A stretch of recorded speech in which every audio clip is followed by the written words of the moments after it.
Bueno, en este momento tenemos dos situaciones bien interesantes y es el hecho de la situación de COVID-19, que quizás es importante recalcarla porque todavía a nivel internacional está generando muchas complicaciones. Hay países en los cuales se están tomando medidas complejas de contención epidemiológica por la situación de altas presencias de casos confirmados, precisamente las variantes de preocupación. Una de ellas, la más conocida, es a nivel internacional en este momento Omicron y sus subvariantes de Omicron, como es BA2. Pero en El Salvador estamos observando pues también un panorama bastante favorable. Esto no quiere decir que de alguna manera no vayamos a tener un incremento en la cantidad de casos, pero que en este momento pues es importante recalcar y volver a revisar nuestras gráficas epidemiológicas, en la cual podemos observar que al momento estamos reportando 12 casos confirmados por día.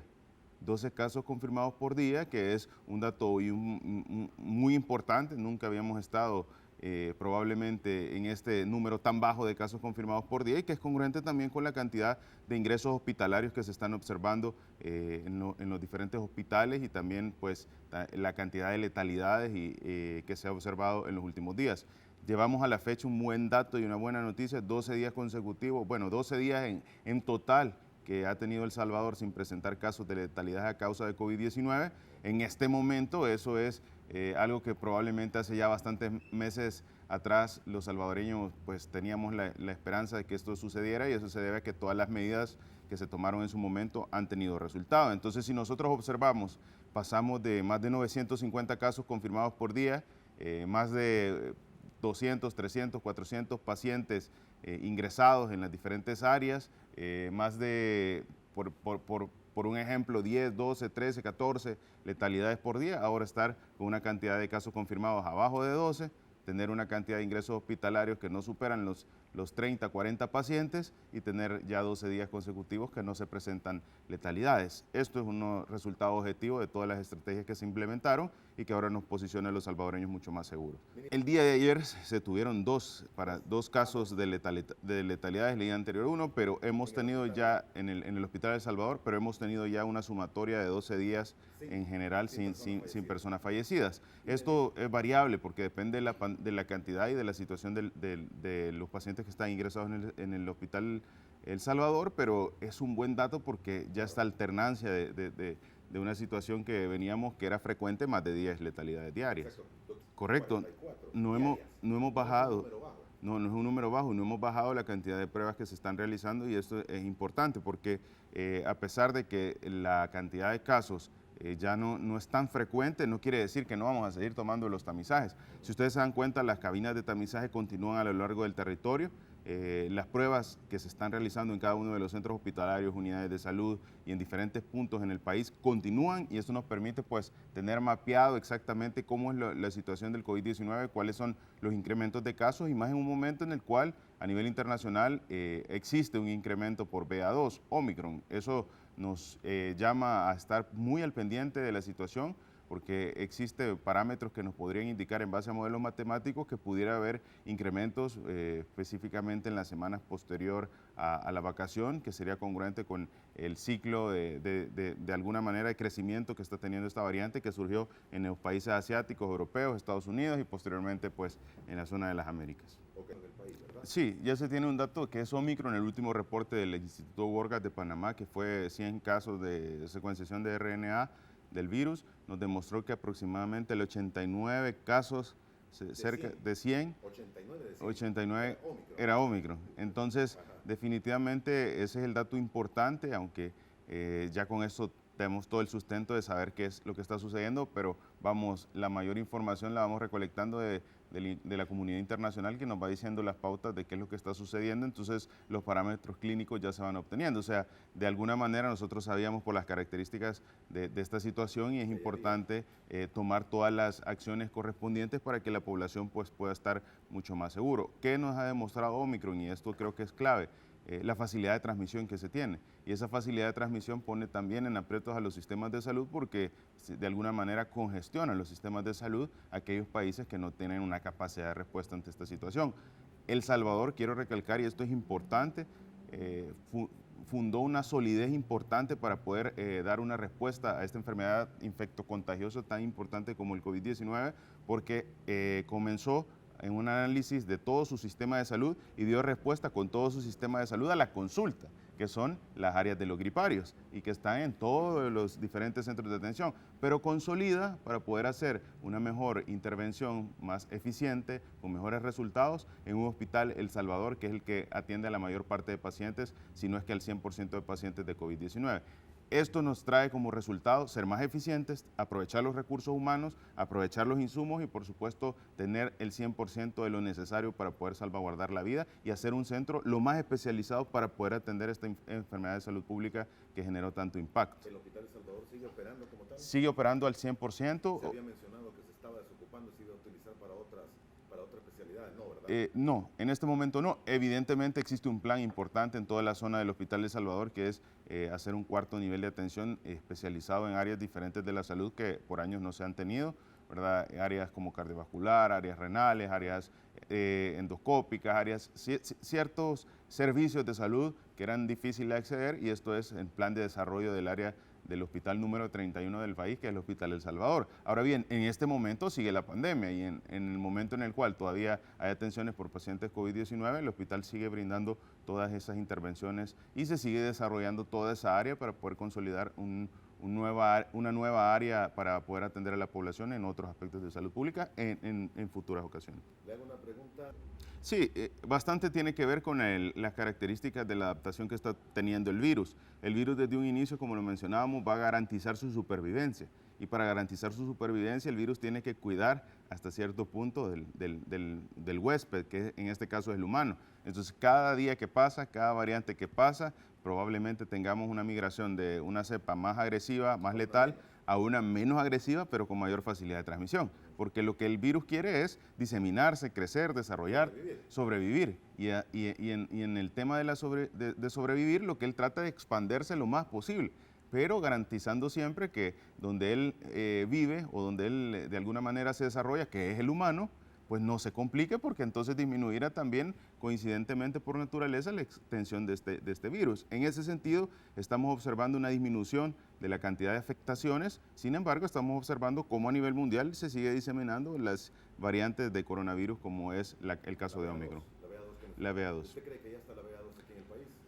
Es difícil poder dar esa respuesta porque definitivamente hemos estado en un momento en el cual la cantidad de casos es bien mínima, pero también sabemos que hay casos asintomáticos, hay casos en los cuales podría existir antes de un incremento generalizado ya la existencia de ciertos subvariantes. En este momento no tenemos evidencia de que existe un caso, pero creo que las palabras del director de la Organización Mundial de la Salud eran bien atinadas cuando él mencionaba sobre Omicron y decía, muy probablemente ya se encuentra en varios países, aunque no se ha identificado, lo cual creo que es muy importante porque nos deja marcado cómo esta enfermedad tiene una evolución bien característica que a veces pone los sistemas de salud en aprietos, pero aquellos que se preparan, aquellos que toman las decisiones en tiempo oportuno, aquellos que han aplicado la evidencia científica, pues son países que tienen mayor fuerza para dar respuesta a una situación de salud pública que no depende de cada país, sino que depende de la llegada de esta variante que es altamente contagiosa. El Salvador ha puesto todas las medidas a disposición a nivel internacional.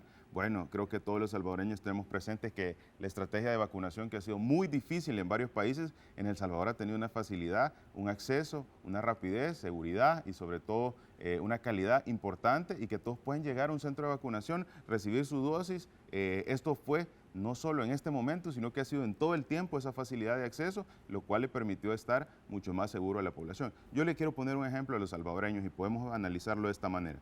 En este momento probablemente muchos países ya tienen acceso a las vacunas y casi todo el mundo se está generalizando la estrategia de vacunación, pero lo más importante era que en el momento en que toda la población estaba virgen de esta enfermedad o que de alguna manera tenía mayor riesgo de complicaciones, que fue al inicio de la pandemia, se tuviera la estrategia de vacunación en corto tiempo y se protegiera a la población más vulnerable. Y eso precisamente es lo que sucedió. El Salvador fue de los pocos países que inició una estrategia de vacunación en el momento más crítico, lo cual se traduce en menor cantidad de complicaciones, de letalidades y de pacientes que han perdido la vida a causa del COVID-19. Ahora probablemente muchos países, como repito, ya están inmunizando, pero la diferencia entre países que iniciaron y en los países que hasta este momento están ampliando su estrategia de vacunación es el número de vidas que se han perdido.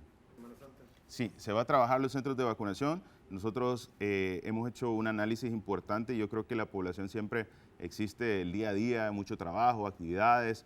Hay quienes hasta este momento, pues en este periodo de vacación pueden tener una disminución de las actividades y eso les permite pues llegar a los puntos de vacunación y recibir esta dosis de vacuna. Y esto parte de algo interesante y es que también toda la estrategia de vacunación ya está creciendo a nivel de todo el territorio y esto comienza a generar que todas las unidades de salud se vayan involucrando. Por eso es que ya la fecha ya no solo son 160 puntos, sino que son más de 340 puntos los que se tienen en el territorio, porque se está diseminando también este biológico en las diferentes unidades de salud que tienen horario incluso de FOSalud, lo cual les permite a la población poder llegar sin necesidad de hacer una cita. Esto nos permite que se tenga toda la semana de vacaciones los puntos abiertos. El megacentro de vacunación y los autoservicios evidentemente van a continuar en su horario de domingo a jueves, pero el resto de puntos que están aperturados de lunes a viernes contemplan diferentes áreas para que la población pueda llegar a los puntos. No se necesita hacer cita para la vacuna. No se necesita hacer cita, eso es importante. Usted solo llega, presenta su tarjeta o su carnet de vacunación. Si no anda su carnet de vacunación, no se preocupe, lleve solo su DUI. Nosotros lo registramos en el sistema nominal, nos aparece cuáles han sido sus dosis que se ha aplicado, cuál es la que le corresponde y usted se lo puede aplicar. Recordémonos, para una tercera y cuarta dosis, lo que los salvadoreños necesitan es simplemente tener 3 meses después de haberse aplicado, evidentemente, para la tercera la segunda y para la cuarta la tercera, y de esa manera usted puede acceder sin inconveniente a aplicarse al biológico. El biológico que más tenemos en este momento a distribución en todos los centros de vacunación es Pfizer, que es una de las vacunas más conocidas a nivel internacional, y eso le puede dar la tranquilidad a toda la población para la vacunación. Sin embargo, existen otros biológicos para casos muy particulares, como son menores de edad, o casos muy particulares para pacientes que puedan tener reacciones específicas a la vacuna de Pfizer. Okay. ¿Qué vacunas tiene todavía? Tenemos AstraZeneca, tenemos Sinovac, tenemos Sinopharm, tenemos Pfizer, que son dentro de las cuales se han tenido en el territorio, de los 5 biológicos. Pero la mayoría que se están colocando son Pfizer. Son Pfizer. No, yo creo que esa parte es importante porque existe todavía diseminación de esta enfermedad y todavía un riesgo latente de incremento de casos. Yo creo que es muy importante ser prudente y ser prudente cuando estamos observando una situación epidemiológica en otro país. Hay que poner un ejemplo. Cuando iniciamos la pandemia, iniciaron los casos en China. Pocas personas creyeron en su momento que esta enfermedad iba a tener un potencial pandémico y que iba a llegar al territorio. Y llegó y complicó a muchas personas. Entonces, hoy estamos observando lo mismo. Estamos observando incluso en China momentos en los cuales se han generado cercos sanitarios o se han generado el cierre de ciertas ciudades por incremento de cantidad de casos o contagios. Entonces, esta información que está a nivel internacional es importante utilizarla para poder estar protegidos, prevenidos y tomar todas las acciones necesarias por la posible inminente llegada de una situación como el incremento de casos por BA2. Entonces, esto nos dice a nosotros en este momento que tenemos que tener prudencia y sobre todo poner en práctica todo lo que se ha aprendido para limitar al máximo la posibilidad de afectaciones. Llegará un momento, probablemente en poco tiempo, o ahora pues mucho menos tiempo que hace un par de meses atrás, en los cuales los salvadoreños vamos a poder llegar nuevamente a realizar las actividades del día a día, pero creo que es importante también cómo nos va a dejar de educación en salud, que utilizar una mascarilla cuando alguien anda enfermo, independientemente no sea Omicron, sino que sea cualquier enfermedad, se la va a poner, y esto creo que es algo importante que la población va a aprender porque varios, no me dejarán mentir, ha disminuido la cantidad de ocasiones que a usted le da gripe en el año. Habían ocasiones que usted tenía 3, 4, 5 eventos de gripes fuertes, influencias y situaciones difíciles, varias de ellas, incluso adultos mayores, pueden llevarlos a tener complicaciones, incluso letalidades, y a la hora utilizar una mascarilla puede evitar que usted, que simplemente pueda tener una influenza, una gripe, se la puede llevar a un adulto mayor que vive en su casa, que sí pueda tener una neumonía a causa de una situación así. Entonces creo que nos ha dejado mucho aprendizaje, protección y práctica de medidas de bioseguridad importantes. Doctor, sí, existe varias situaciones a nivel internacional. Se ha hablado de Omicron, que de alguna manera está con sus subvariantes BA1, BA1.1 y BA2, que son las 3 subvariantes de BA2, de Omicron, y existe una combinación en este momento en la cual se está observando quizás un intermedio entre BA1 y BA2, BA1.1 y BA2, que se generó mayores complicaciones. En el área de Brasil también se describió el caso de Deltacron, que es la combinación de Omicron más la variante Delta, que todos sabemos la agresividad que tuvo la variante Delta. Y a nivel internacional siguen existiendo variantes que se están analizando y que pueden incrementar la cantidad de casos. Lo que está sucediendo en China en este momento, evidentemente, ha sido mostrado por BA2, ¿verdad? Y esto es un dato importante porque nos mostró a lo largo no solo de China, sino que Dinamarca, España, Rusia y diferentes países, cómo la cantidad de casos se iba a incrementar por BA2 y que es congruente con lo que va a suceder en el resto de países porque se vuelve una variante dominante. Pero ¿qué quiero llegar? Y esto es importante, siempre mencionamos que las variantes de COVID se iban a ir adaptando o iban a ir cambiando dependiendo del área donde se encontraron. ¿Eso qué quiere decir? Que cada país puede tener su variante. Cada país puede tener un cambio particular que pueda generar que este virus sea diferente al de otra región. Y esto en algún momento, cuando se demuestra que tienen un potencial de mayor agresividad, entiéndase, más fácil de transmitir, más virulento o que las vacunas no tengan un efecto, lo vuelven una variante de preocupación. Y cuando eso se hace una variante de preocupación, se hace el conocimiento internacional. ¿Qué es lo que ha sucedido? Probablemente países pequeños, países que no tienen la capacidad para poder hacer una secuenciación tan grande como los países, por ejemplo, que estamos observando en Europa, Asia, no hacen este análisis. Podría ser que existan variantes que podrían llegar a tener un potencial muy duro de facilidad de transmisión, pero no fueron identificadas. Entonces es ahí donde surge que países que han visto incremento de casos más la aparición de un nuevo variante, lo hacen a nivel internacional y esto se da de conocimiento para poder tomar las medidas. No hay nueva variante por el momento, en la BA2 y la subvariante de Omicron. Es correcto, no hay nuevas y en el país nos hemos quedado en este momento con la variante de Omicron BA1, que es la variante inicial de Omicron. Estamos... Usted me decía, de 100 casos, 89. De 100 casos, 89. 89 fueron Omicron. 89 fueron. Los restantes 11 eran Delta. Una parte Delta, otra parte Gamma y otra cierta... Pero la dominante era Delta, era Omicron. Ahora, esos fueron los 100 casos que se mandaron anteriormente. Ya se recolectó nueva información. Se va a mandar para el Instituto Gorgas. Ahí nosotros vamos a poder tener en tiempo real una situación de las variantes que están circulando en este momento y probablemente o seguimos con esa misma tendencia de Omicron BA1 como predominante o identificamos un nuevo caso. Lo curioso es que cuando hablamos de BA2 vuelve a cambiar el panorama. Entonces, ¿qué quisiera decir esto? Que si volviéramos a tener, si tuviéramos Omicron BA2 y mandáramos otras 100 muestras, probablemente esto es hipotético, podríamos encontrar 89 casos de BA2 y el resto de BA1 de Omicron, porque se vuelve predominante. Eso es lo que la literatura y lo que está sucediendo en los países europeos y en China ha demostrado. Sí, totalmente, pero hay un punto importante y es que no se trata tal vez de ser alarmista, sino que ser realista. Si nosotros nos damos cuenta, una vez vino aquí la H1N1 en su momento, eso llegó y no se fue, se quedó. Forma parte de las enfermedades respiratorias que puede afrontar la población. ¿Esto qué quiere decir? En aquel momento fue un impacto importante el tener H1N1, pero posterior con el tiempo simplemente pasó a ser una enfermedad respiratoria que la clasificamos y que todos pues en ocasiones no nos damos cuenta, solo hasta el análisis de laboratorio que nos puede arrojar si se trata de una influenza de H1N1. Entonces, ¿qué va a pasar con el COVID? Eventualmente va a ser una enfermedad que va a formar parte de todo el grupo de enfermedades respiratorias. Al disminuir con el tiempo la cantidad de complicaciones o letalidades que esto presenta, los salvadoreños pues ya no lo vamos a hacer mención como tal de fue Omicron, sino que probablemente con el tiempo se va a volver más un virus que forma parte de las enfermedades respiratorias. ¿Qué medidas?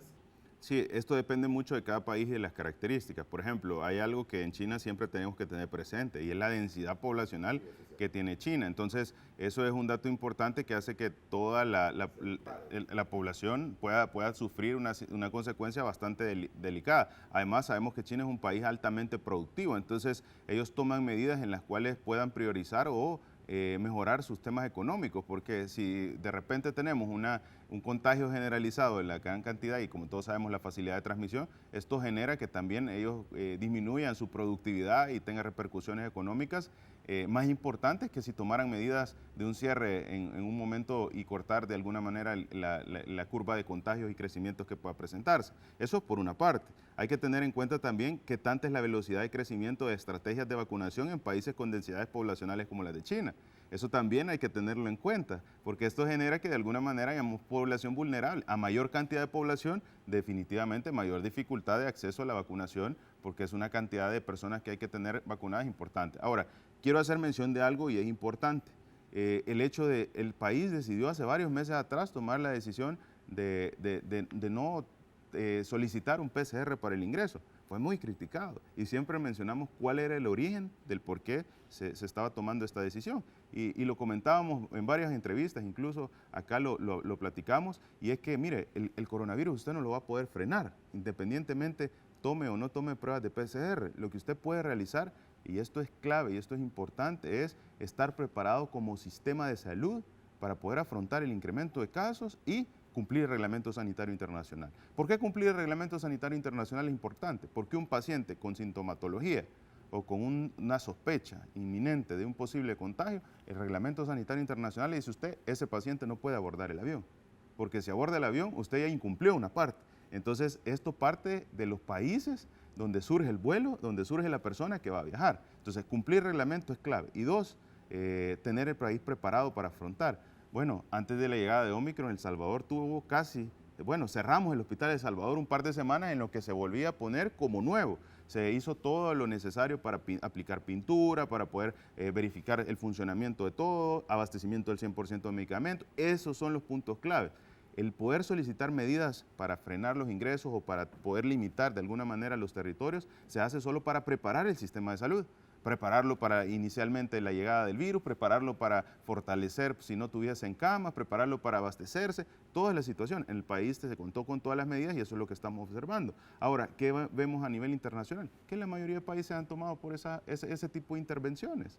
Entonces, en su momento fue muy criticado, pero hoy estamos dándonos cuenta que realmente no podemos frenar el crecimiento del coronavirus, pero sí podemos actuar ante él.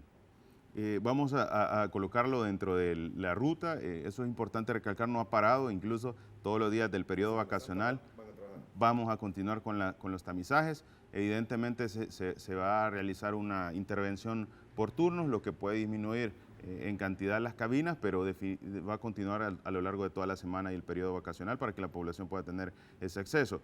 Los hospitales siguen trabajando al 100% y esto es importante el mencionarlo. Cada hospital se vuelve un centro de atención de emergencias y si existiese una necesidad inminente de emergencia de saber si un paciente tiene o no COVID-19, pues ellos tienen el potencial de poder realizar cualquier prueba. ¿Qué casos vamos a observar en los hospitales? Pacientes que ingresan con insuficiencia respiratoria aguda, ¿verdad? Que necesitamos identificar si esa insuficiencia respiratoria se trata o no de un problema relacionado a COVID o a otra enfermedad respiratoria y de ahí se toman intervenciones correspondientes. Se tiene ya la fecha y eso es importante, no solo las cabinas, sino que también los puntos de vacunación y quiero recalcarlo y esto es muy importante porque si bien es cierto, los puntos de vacunación van a continuar, debemos entender que hay unos horarios de atención en los cuales se está realizando intervenciones con el área de Fosalud. Entonces esos horarios puede ser que varían un poco, pero en general se tienen 139 establecimientos MinSal, 207 Fosalud, 27 de LIS, sumando un total de 373 puntos en los cuales se van a estar aplicando el biológico. Es muy importante que nos informemos si el punto está abierto. ¿Y qué día de la Es semana correcto, está? para que no vayamos a tener una situación en la cual tal vez usted fue a un punto vacunación y ese no se encuentra abierto porque es como el megacentro de vacunación que se abre, digamos, de domingo a jueves y usted fue el día sábado, pero tal vez no el día sábado está abierto la unidad de salud Díaz del Pinal. Entonces es donde nosotros tenemos que informarnos bien para que no tengamos una situación difícil. Y domingo vuelve. Y eso ha sido rutinario en todo el tiempo. Es correcto. Entonces se sigue garantizando que va a continuar tal cual, solo que disminuimos en alguna manera y hacemos intervenciones por turno para que pues, el personal también pueda tener cierta área en la cual pueda tener su tiempo. Continúan estos días de vacunación, estamos realizando intervenciones de control de foco, esto es importante. Los controles de foco para que lo identifiquemos es ir a la zona donde identificamos un caso positivo de dengue y se hace una intervención que se aborda toda la comunidad o toda la zona aledaña donde se presenta un caso. Y es que en el dengue hay algo bien interesante. y esto quizás es importante que todos lo sepamos, no quiere decir que porque haya más zancudos va a haber más dengue. Sí, significa un riesgo, pero no quiere decir que va a haber más dengue. ¿Por qué? Porque el zancudo se infecta o se contagia de dengue y puede transmitirlo partiendo de que un humano ha desarrollado la enfermedad. Eso quiere decir que si una persona en el hogar tiene dengue, el zancudo que pica a esta persona puede captar el dengue y entonces se vuelve transmisor. Entonces, por eso hacemos los controles de foco, porque donde está una persona con dengue, existe riesgo que también hayan zancudos o vectores que tienen o están con el potencial de poder llevar ese dengue a otra persona, y esa es la manera más fácil de abordarlo. Sin embargo, la estrategia de jornada de control antivectorial que se ha iniciado el 4 de abril definitivamente tiene una importante intervención en 3 puntos claves. Uno, las acciones antivectoriales integrales. ¿Eso qué quiere decir? Vamos casa por casa con contingentes de 500 personas, 2 contingentes por región, en las 5 regiones de salud, e intervenimos aquellas colonias o aquellas zonas o aquellos municipios, cantones, en los cuales se ha identificado mayor cantidad de casos o mayor positividad en los índices larvarios. Esto hace que usted identifique si el paciente, a todos se les toma la temperatura, para identificar un caso positivo de febril. Se hacen intervenciones de promoción de la salud, se hace la revisión de los sitios, principalmente las pilas, pero también la destrucción de criaderos de zancudo. ¿Sabe lo curioso? La mayor cantidad de criaderos de zancudo no es en la pila. ¿Sabe dónde están la mayoría de criaderos? En el jardín, en los lugares donde están un montón de objetos, las macetas, las llantas, botellas de agua y un montón de cuestiones que la población lo guarda, y que definitivamente la mejor manera es ponerlo boca abajo. Eso disminuiría la cantidad, y es ahí donde encontramos la mayor ocasiones las larvas. Y es fácil. ¿Cómo usted lo observa? Vaya a ver un bote que tenga en el jardín donde haya agua y obsérvelo, y ahí va a haber unos gusanitos. Esas son las larvas que eventualmente en 7 días pasan de ser ese gusanito a ser un zancudo adulto, con el potencial de transmitir el dengue. Entonces, es una facilidad, y cada uno de esos zancudos pone de 150 a 300 huevos en 24 a 48 horas. Y cada huevo solo necesita una tan sola gota de agua para volver a generar el ciclo de 7 días y de que se vuelva. Es correcto, los 300 huevos. Entonces, esto es lo dificultoso de manejar las arbovirosis, pero en lo cual la promoción de la salud es importante. El segundo punto son las estrategias de fumigación, y eso tenemos de 2 tipos. La que se hace portátil o manual, que es la de casa a casa, que cada día que va el contingente, pues también posterior a toda la actividad, pasan fumigando en los diferentes hogares adentro, y se hace todo este humo que genera el abordar el zancudo adulto. Pero también tenemos una segunda, y esta es la nacional, y es a través de unos pick-up que tienen en la parte posterior una máquina grande, que esa anda en todo el territorio, en las calles, fumigando, y esto de esta manera intervenimos los 122 municipios priorizados, que son los que se identificaron la mayor cantidad de casos. Y a esto se le suma una tercera estrategia, y esta estrategia es nueva.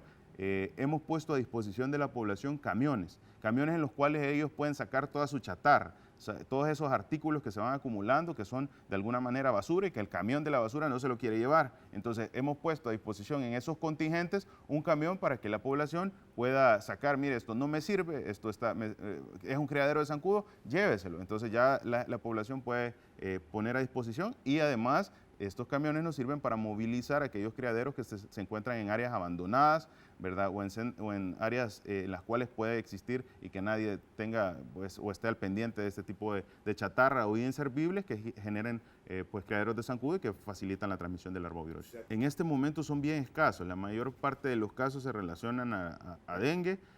Se ha identificado también que nos mantenemos en una zona de alarma importante en el tema de casos sospechosos, y eso es un parámetro que hay que tener en cuenta. Por eso todas las intervenciones se han venido realizando. Alguien dirá: bueno, pero ¿y por qué estamos en esa situación? Recordémonos que también hemos iniciado un periodo de tiempo en el cual ha habido lluvias. ¿Y sabe qué es lo curioso? Que lo más difícil no es cuando la lluvia es constante, porque corre el agua. El problema es cuando los periodos de lluvias han sido con espacios de tiempo, y si observamos que hemos tenido en este año, ha habido lluvias, se para, de repente pasa un buen tiempo, vuelve a haber otra lluvia, y esto genera que el agua no fluya, y esto genera que se acumule, que genere criaderos de zancudo, y esto es un poco complejo porque epidemiológicamente genera facilidad en el medio ambiente para que este desarrollo de arbovirosis se dé. Es ahí donde la intervención con los contingentes, que son contingentes de más de 500 personas que van a abordar la comunidad, la colonia, el cantón, llegan a su hogar, le dan toda la información, identifican, y estas acciones antivectoriales integrales nos generan el poder estar pues mucho más seguros ante la arbovirosis. Mire, esto es importante y esto es clave. No existe vacuna que no se esté aplicando con el aval correspondiente, ni vacuna que no tenga el periodo de vigencia correspondiente avalado por la Organización Mundial de la Salud y, pues, por supuesto, la casa farmacéutica a aplicar.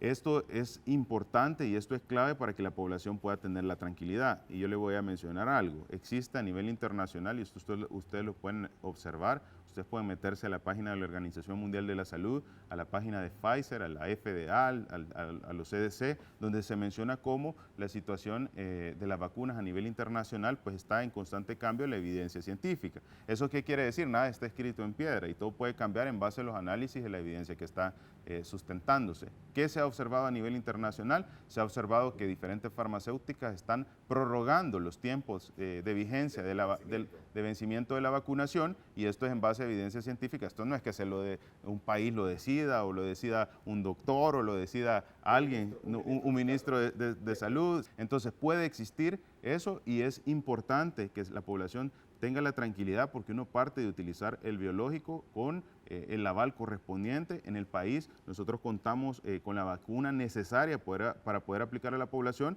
y hay que tratar de evitar esa desinformación o de alguna manera esa mala intención que pueda tenerse de ciertos sectores que a veces lo que quieren generar es polémica y dificultad, cuando esto ha sido en base a evidencia y en base a una recomendación por el ente correspondiente, como repito, la Organización Mundial de la Salud. No es lo mismo hace 6, 7, 8 meses, un año, que se iniciaba la estrategia de vacunación, la formulación de los biológicos, a este momento que pues ya existe un año más de evidencia científica, de estudios y de un montón de investigaciones que pueden dar sustento a cambiar ciertas acciones ante el COVID-19. Inicialmente ya estábamos superando casi un poco más de los 15.6 millones de dosis en el territorio.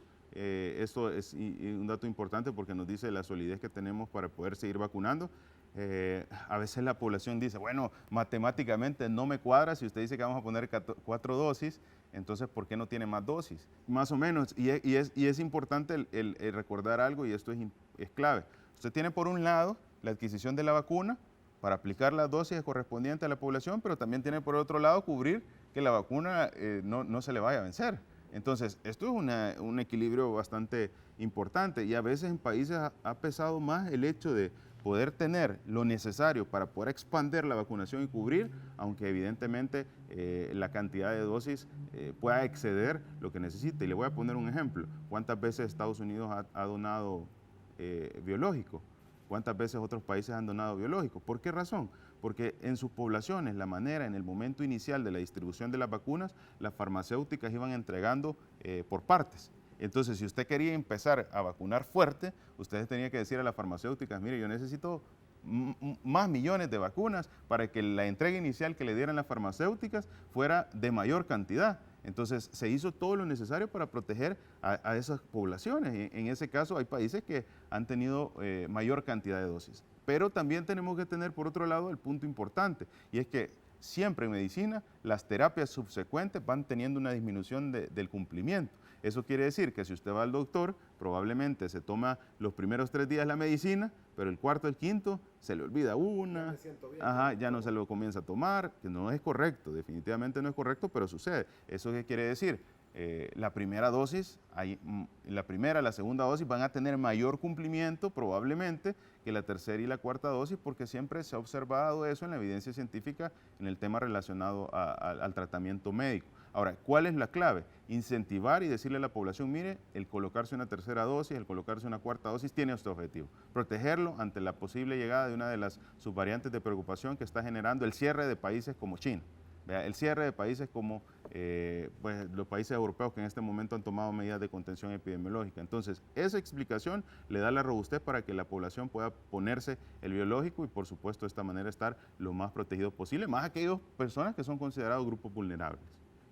Existe en este momento vacuna, sí hay vacuna, existen varios tipos de vacuna para la polio, definitivamente una de las más utilizadas es la oral. Esto existe también en desarrollo y campañas que se realizan cada año para poder crecer este tipo de intervenciones, de aplicaciones del biológico y específicamente relacionados también influenza, sarampión y también el tema de de la polio y el país ya se está preparando para poder tener una intervención de vacunación importante y poder llevar esta vacunación de la polio a todo el territorio. Así que darle la tranquilidad, estamos pues ya afinando los últimos detalles para salir con esta campaña que esperamos que sea a finales de este mes o principios del siguiente, y ya con una estrategia de vacunación nacional con el tema de sarampión, también la polio y la vacuna de la influenza. Con esto se completa el abordaje de la aplicación de biológicos no relacionados a COVID, pero otro tipo de que son parte del sistema.